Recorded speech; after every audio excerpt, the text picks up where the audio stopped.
মোটু আর পাতলুর নেই জুড়ি।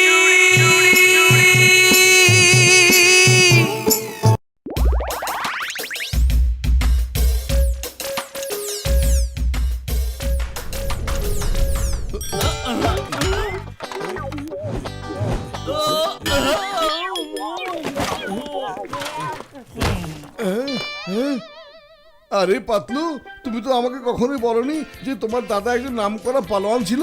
আসলে দাদাকে নিয়ে কখনো কথা ওঠেনি, তো তাই বলাও হয়ে ওঠেনি। আচ্ছা আচ্ছা, এখানে লেখা আছে যে পালোয়ান হতে গেলে পালোয়ানি হালুয়া খেতে হয়, আর সেই পালোয়ানি হালুয়ার রেসিপি এখানে দেয়া আছে। এক কাজ করি, এসো আমরা পালোয়ানি হালুয়া বানিয়ে বিক্রি করতে শুরু করি আর লাখ লাখ টাকা রোজগার করতে শুরু করি। হ্যাঁ মোটু, এই পালোয়ানি হালুয়া বানিয়ে আগে তো কাউকে খাইয়ে তার উপরে এক্সপেরিমেন্ট চালিয়ে দেখতে হবে, তাই না? কেন অন্য কারো বলে কেন? প্রথমে তোমাকে খাইয়ে পরীক্ষা করবো, আর তাছাড়া এমনিতে তোমার শক্তি বাড়ানো অনেক দরকার। তোমাকে দেখতে অনেক দুর্বল মনে হয়, বুঝেছো পাতলু?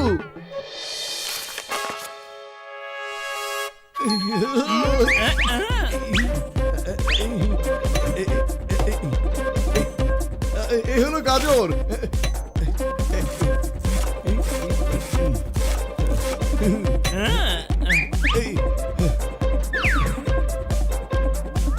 এবার গাজর কুচি দিয়ে দিলাম।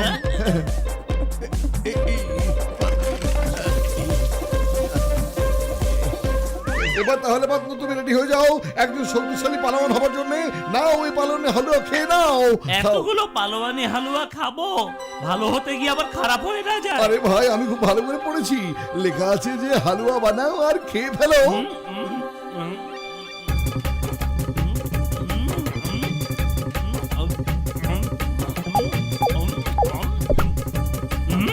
চমৎকার হালুয়া বানিয়েছো তুমি, খেয়ে খুব মজা পেয়েছি। না, এখানে লেখা আছে 1 চামচ হালুয়া খেতে হবে। এই যে দেখো আরে তুমি। তাতে কি হয়েছে? বেশি হালুয়া খাওয়া মানে শক্তি অনেক বেশি হবে, হ্যাঁ তাই না? হ্যাঁ? বেশি হালুয়া খেলে মনে হিংস্রাত্মক প্রবৃত্তি হতে পারে। আচ্ছা মোটু, এই হিংস্রাত্মক মানে কি? হিংস্র। হ্যাঁ, এবার বুঝতে পেরেছি। হিংস্রাত্মক মানে হলো হিংস্র, যার অনেক রাগ। তুমি তো আমাকে খাইয়ে দিয়েছো, আমার আবার কিছু হবে না তো মোটু? আরে না, কিছু হবে না রে ভাই, কিছুই হবে না, তুমি নিশ্চিন্তে ঘুমিয়ে পড়ো।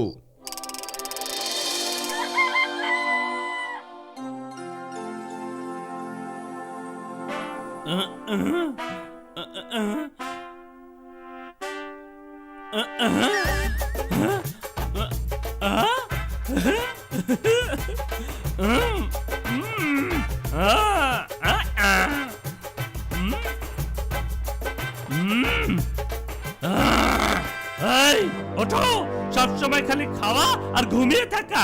আরে কে তুমি ভাই? হ্যাঁ আমি হলাম পাতলু পালোয়ান, ভুলে গেছো? তুমি আমাকে গতকাল পালোয়ানি হালুয়া খাইয়েছিলে। আরে বাহ বাহ পাতলু, তুমি তো দেখি সত্যি সত্যি পালোয়ান হয়ে গেছো। খুব ভালো হয়েছে, এবার তুমি সব কাজ সহজেই করতে পারবে। এতদিন আমি অনেক কাজ করেছি, এবার আমি আরাম করব আর তুমি করবে কাজ। যাও, ঘর পরিষ্কার করো, কাপড় চোপড় ধো, রান্না করো, আর হ্যাঁ, সব কাজ যেন সময় মতো শেষ হয়। বুঝতে পেরেছো? আরে পাতলু, তুমি এসব কি বলছো? এতদিন তো এইসব কাজ তুমি করতে। মনে হচ্ছে কথা তোমার কানে যায়নি, তাই না? তাড়াতাড়ি কাজ শুরু করো, আর তা না হলে কানের নিচে দেব এক থাপ্পড়। মনে হয় পাতলু সত্যি সত্যি হিংস্র হয়ে উঠেছে। পাতলু, তুমি আমাকে এভাবে হুকুম করতে পারো না কখনো। এই কাপড়গুলো নাও আর এক্ষুনি গিয়ে ধুয়ে ফেলো। আমি ধুতে পারবো না। কি ধুতে পারবে না? তাহলে বেরিয়ে যাও।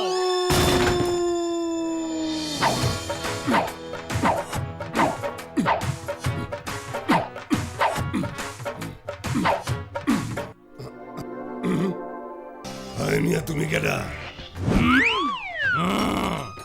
দেখা তো চেনা চেনা লাগতেছে, মাগার শরীরের সাথে তো মিলতেছে না।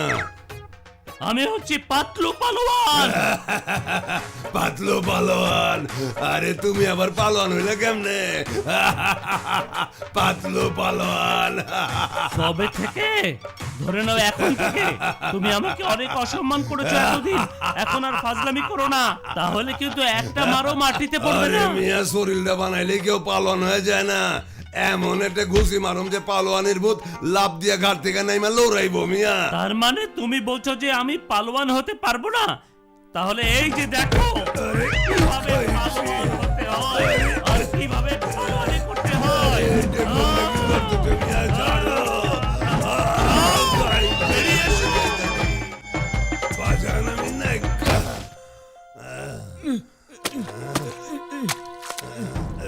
আরে তুমি এখানে কি আরে করো? বলো না, পাতলু এখানে পাঠিয়ে দিয়েছে আর বলেছে যদি কাপড় না ধুই তাহলে নাকি আমাকে মারবে।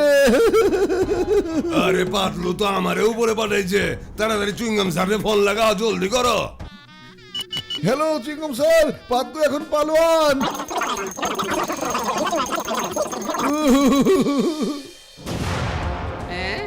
এই চাওয়ালা, তাড়াতাড়ি চা দাও, সাথে সামুচা পুরি মিষ্টি যা আছে সব দাও। তার আগে কও তুমি কি দা? মুখটা দেখে তো মনে হতেছে পাতলুর মতো, কিন্তু শরীর লাগার রে ভাই। আমি চেহারা শরীর উপর নিচ সব দিক দিয়ে পাতলু আছি।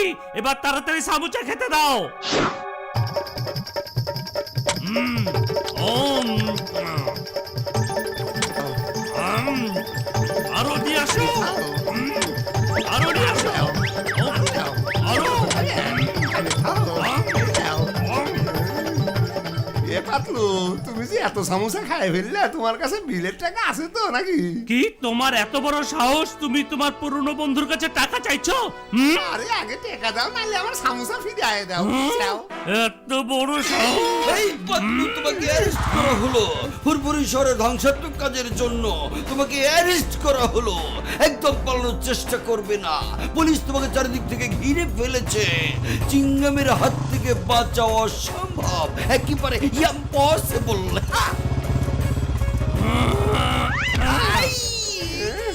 এখন কি করি? আইসি। আমারে ধরে ফেলেছে। এবার মজা বুঝাবো। যাও, উপর থেকে ঘুরে আসো। কোলে যাচ্ছি, কোলে আসলাম। এই মোটু, পাতলুর সব কি হয়েছে? কিছু একটা করো, জলদি করো। আরে কি করবো চিঙ্গম স্যার, খালি পেটে আমার মাথা একদমই কাজ করে না। ডক্টর ঝটকার ঘোষিত নাম কেউ আসতে দেন, তারপর সবাই মিলে কিছু একটা ভেবে বের করবো। আরে বাবা, ঘসিটি রাম, আমাকে বাঁচাও। ওয়েলকাম ভাইরা। আরে মোটু, আমার বন্ধু, আমার ভাই, আজকে পাতলুর কি হয়েছে? আসলে পাতলু পালাওনি হালুয়া খেয়েছে। এ ভাই, বসে না থেকে কিছু একটা করো। আরে বাবা, ডায়েরিতে নিশ্চয় লেখা থাকবে যে এই হিংস্র অবস্থা থেকে কিভাবে স্বাভাবিক হওয়া যায়। আরে মোটু, আমার বন্ধু, আমার ভাই, পাতলুর ডায়েরিটা চুরি করে নিয়ে এসো। চলো আমরা সবাই একসাথে নিচে নেমে যাই। হ্যাঁ,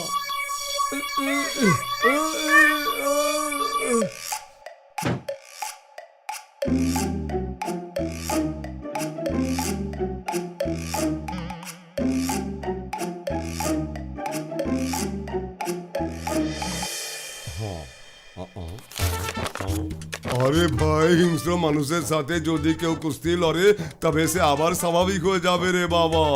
এই তো হয়ে গেছে সব সমস্যার সমাধান, এখন শুধু কাজটা বাকি।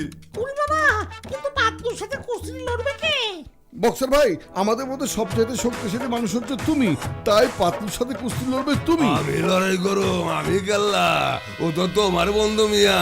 কিন্তু আমি আমার বন্ধুকে কিভাবে মারবো? আর তাছাড়া ওকে তো হালুয়া আমি খাইয়েছিলাম। আরে মোটু, আমার বন্ধু, আমার ভাই, এখন পাতলুকে ঠিক করার মাত্র একটা উপায় আছে রে বাবা। কিন্তু বড় ভাই, আমি ওর মুখোমুখি দাঁড়াবো কিভাবে? ও তো আমাকে খুন করেই ফেলবে। আরে বন্ধু, মার খাবার পর ব্যান্ডেজের ব্যবস্থা আমি করে রাখবো, এ তো চিন্তা করো না। এ মোটু ভাই, আমার হাতের সামোসা খাই তুমি কত শক্তিশালী মানুষে মারিছাও, একমাত্র তুমিই পারবে এই কাজটা করবি, বুঝছাও?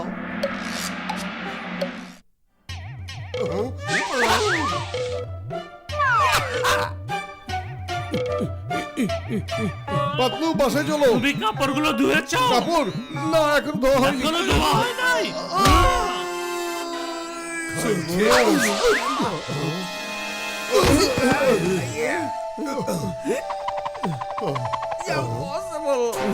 আচ্ছা পাতলু, আগে আমার কথা শুনবে তো? আগে বলো, রান্না শেষ হয়েছে? রান্না? না, হয়নি। ও, রান্না হয়নি?